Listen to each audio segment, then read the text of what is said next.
I'm glad that you can join us for this talk. Can you maybe introduce yourself? Tell us something about you. Yeah, my name is Edial Dekker. I studied new media at the University of Amsterdam. 2 years ago, I graduated, and then I moved to Berlin. That's a very short version. Yeah. Okay. You've done several things. One of those things is Hack the Override, a project involving open data. Can you tell us something about that? Yeah, when we were studying, when I co-founded Hack the Overheid, which translates to Hack the Government, and it's an open data movement. It started in the Netherlands, and it's focused on finding data, open government data, publishing this data, and then making stuff with this data. So basically, we organize hack days, and we bring together developers and designers together for 24 hours. And then we start building applications or searches or visualizations on top of this open government data. And we try to make useful applications out of open government data. And on the other hand, we also help governments with publishing this data and making sure that that is accessible and that people can actually find it and that they use the right standard for this. Okay, so it's already applied in certain fields, like people can search things about the place they live in, or yeah, it's like all sorts of data, right? It's like it's data that has to do with the quality of water, for example, or quality of air, or sometimes the decision making. It could be like map data. It could be information about companies, right? Like, so where are companies registered? It could be addresses from schools. It could be a lot of different things. And we started 4 years ago, and now it has turned into like a real organization. There's like 5 persons working on full time, and we work together with a lot of local governments now, and also the national government. okay. Another thing you worked on is called Music Hack Day. Can you tell us something about that?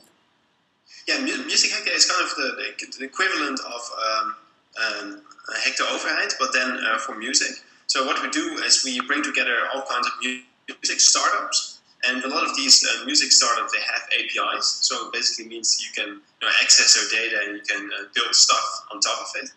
And again, we organize hack days, and designers, developers, journalists, a lot of people come together, and we build new music applications. And sometimes there are art applications, like arty things. Sometimes it's like hardware, so we make like small robots, or we connect the guitar to SoundCloud, or there's all sorts of different hacks that come out of it, and it's grown to a really big event. So it's happening in New York, in Boston. In San Francisco, of course, in Barcelona, in Berlin, in Amsterdam, in a lot of different places now. Wow, great. And is this like you were one of the founders of this? No, we first started with something else, and it was called Music and Bits, and we did the second Music Hack Day kind of in the world. So we were already doing something very similar, but we were a different name. So we thought we could better team up with Dave from Music Hack Day. So we've been working together since. Yeah. Okay. So you studied in Amsterdam, new media. After that, and all other projects, you went to Berlin. Could you tell us something about why you went to Berlin and how Berlin, the creative industry in Berlin, differs from the creative industry in Amsterdam? So I graduated on new media, and it was very theoretical. And that was already I'm a very hands-on guy, kind of really like to build stuff and make things and focus on products things. And so when I moved to Berlin, it was I moved here with my brother and 2 friends, and we started a design studio here. And for us, like, Berlin is a really free city. So for us, it really feels like we can build, create our own universe here in Berlin. So that's why we moved to Berlin, because it's such a free city. You don't need a lot of money to start a company. And, there are clients everywhere. Like, there are not many in Berlin, but, Germany is one of the most successful, one of the biggest European economies, right? So there is work here if you look hard.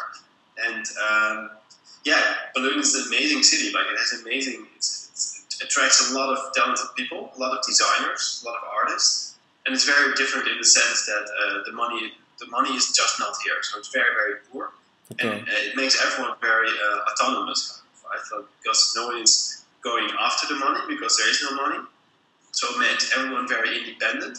Mm-hmm. And yeah, a lot of like very strong ideas get shaped here, kind of. And you can see that very much in the design scene here in Berlin. There are loads of people who just like do their own stuff. They have very little clients, or they don't do anything with clients. It gives them a amount of freedom, which is really amazing. Yeah. Okay. Cool. So you already mentioned your neighbors. Can you tell us something about that? Yeah. So we started that 2 years ago, and it was a design studio focused on interaction design and data visualizations. And yeah, we worked for a lot of clients, like for Nokia, for Telecom, for Universal Music, and for others. And yeah, we had very big clients, and we would come in like early in the phase of concept, and then we'd work together with the clients towards design, and then we would not do any development. And then later in the phase of the project, we would come in again for design. Yeah, design critique, and like we would make sure that it's one solid product always. Yeah, so we did that for 1.5 years, and then 6 months ago we decided to start Gidsy, and Gidsy is our startup, and yeah, we launched 2 days before, so it's very very young. Yeah. Okay. So Gidsy, you launched like 2 days ago, and what is Gidsy? Yes, so Gidsy is a marketplace for activities. So basically, we want to make it really really simple to allow people to organize something. It could be like a cooking class, or a walking tour, or a workshop, or like a beekeeping masterclass, whatever. It could be anything. And then you can say, like, this event is happening next week on Wednesday. There's 10 spots available. It costs 50 euros. And then people can start booking that. And we try to make it really, really easy. So it's a peer-to-peer marketplace where we really focus on making this transaction very, very simple. And we really hope to empower people to organize things. Yeah, nice. I'm looking on the site right now. I see you have activities of your own. Yeah.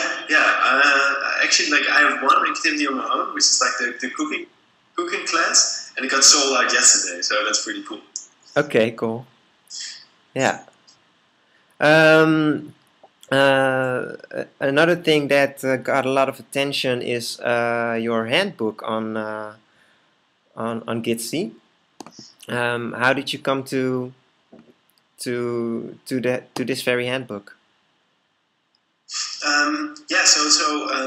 Really our goal with Gidsy is to really empower organizers to become successful organizers, right? So we create a bunch of like resources that organizers can use, and one of them, the first one, was actually the handbook, how to create your perfect listing. And basically, these are resources that organizers can use to become a more successful organizer. So this one was very much focused on what to fit in your profile and how to create your first listing. And that got a lot of attention because we use like some JavaScript things, and it's like a single page. And we thought it was a really good idea to kind of like rethink like the normal guide that you see on websites, or like frequently asked questions. They're always really really boring.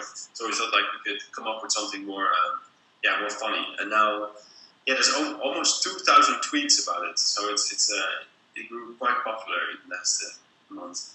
Yeah, it looks great. Okay, Gidsy is also mentioned as a form of collaborative consumption. Could you maybe tell us something about what the notion of collaborative consumption entails? I mean, there's different meanings to it, I think. For us, like the meaning of what collaborative consumption is kind of it's the idea that there's like an idle capacity of things, right? And the idle capacity kind of means that there's like yeah, there's a set of resources that are not being used. So this could be, for example, if you own a car, then you might use it like 10% of the time. Right? So 90% of you owning a car is kind of idle capacity. So it's not being used, although it has like an economic value. And that's also, I think, what really, the collaborative consumption really taps into that. So you use technology to redistribute resources.